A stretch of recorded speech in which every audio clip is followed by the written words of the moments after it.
were it not for Diana, Princess of Wales, and the incredible legacy she left behind. In 1997, Princess Diana walked across a cleared, safe path in a minefield in Wambo, Angola, and galvanized the world's attention. Her advocacy set the stage for the landmine ban treaty and for governments in the private sector to end the scourge of landmine contamination. The Halo Trust is thrilled, therefore, that her son, Prince Harry, the Duke of Sussex, has directly carried on her legacy and the clarion call for landmine clearance. In 2019, you, sir, visited with us here today. Ladies and gentlemen, I'm delighted, therefore, to give the floor to Prince Harry, the Duke of Sussex.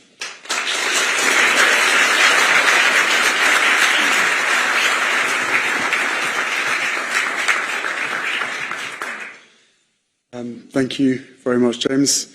Hola, bienvenido. I'm honoured to be here this afternoon. It's always feeling like the end of the day. It's not yet. As you know, the Halo Trust work in Angola meant a great deal to my mother. Carrying on her legacy is a responsibility that I take incredibly seriously. And I think we all know how much she'd want us to finish this particular job. We're all here because we're a band of true believers fighting for a mine-free world. Yes, it's an ambitious goal. We know the road ahead is long and challenging, but resigning to complacency and/or despair are obstacles far more insurmountable. So we remain resolute as we work toward a future where landmines are a distant memory, where families and communities can thrive off of their land without fear of life-changing injuries or death, where countries can finally declare that they are landmine-free and experience the immense opportunities and change that come with it. We're fortunate to have Foreign Minister Tete Antonio and a large delegation of ministers representing President Lorenzo and the Angolan government here today. Angola, under President Lorenzo's leadership, has set the gold standard for commitment and accomplishment in demining their country. This goes beyond just numbers, mines cleared and money allocated. It's about actual lives and actual progress. Angola has brought a collaborative spirit and relentless determination to this endeavour. Demining on such a monumental scale is a challenge for any country, let alone one that has emerged from centuries of colonialism and decades of civil war. Yet Angola, facing a myriad of urgent challenges, remains steadfast in this mission. The key to the country's approach has been collaboration across countries, world bodies, and political ideologies. They work with big companies, non-profits, and the UN, pulling everyone they can into the effort. This level of diplomacy and leadership has allowed Halo to expand its operations, with funding from the US State Department, BP, and the UK government.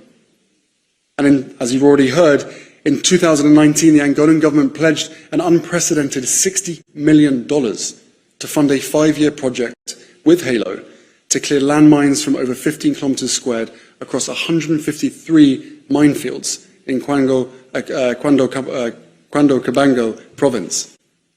This support continued through 2022 and 2023, despite global financial constraints and the pandemic. In the same year of 2019, I walked in my mother's footsteps in Huambo, Angola. Where she first walked in 1997, I found a bustling, vibrant town. I met hundreds of school children who had no idea that the ground that they stood on was once riddled with landmines. It is moments like these that I am personally grateful for our collective efforts, grateful for the resolve and determination to see this through. It was also in 2019 that the Angolan government tasked Halo with clearing their wildlife parks, specifically in the Luenge, Luana and Mavinga national parks. Mine clearance and conservation are inextricably linked. Angola's targeted strategy on its portion of the Kavango-Zambezi Transfrontier Conservation Area, known as CASA, demonstrates the holistic approach of both Angola and Halo. The area itself spans 5 African countries, And much like the delta waters, the region's wildlife naturally needs to move across these borders. But mines and other factors have made that impossible. Angola, with the headwaters of the Okavango, recognizes it must partner with others, while Botswana recognizes that a significant number of Angolan elephants are stuck in their country and trying to return home. This much-needed Pan-African cooperation reminds me of a song by the Jamaican reggae artist Burning Spear called Elephants. And no, I'm not going to sing it, even though you'd like me to. Burning Spear sings of elephants defending each other and moving as one. He pleads for African nations to do the same, to stand up as one, to live as one. And in Gaza, that is exactly what's happening. This essential cross-border cooperation recognizes that this priceless natural asset belongs to all, elephants and people alike. Clearing these mines is about more than just physical safety. It's about opportunity, community, and collective well-being. That sense of peace improves well-being, and the work being done in Angola will undoubtedly have a profoundly positive effect on the lives of its people and all those who visit its natural beauty. And much has changed in my life and the world since 2019 when I first visited Huambo. In those 5 years, I have become a father for the second time. And while you don't need children to have a stake in the future of our planet, I do know that my mother would have been horrified that anyone's children or grandchildren live in a world still infested with mines. But even as mine technology shockingly continues to be deployed today, technology remains part of the solution.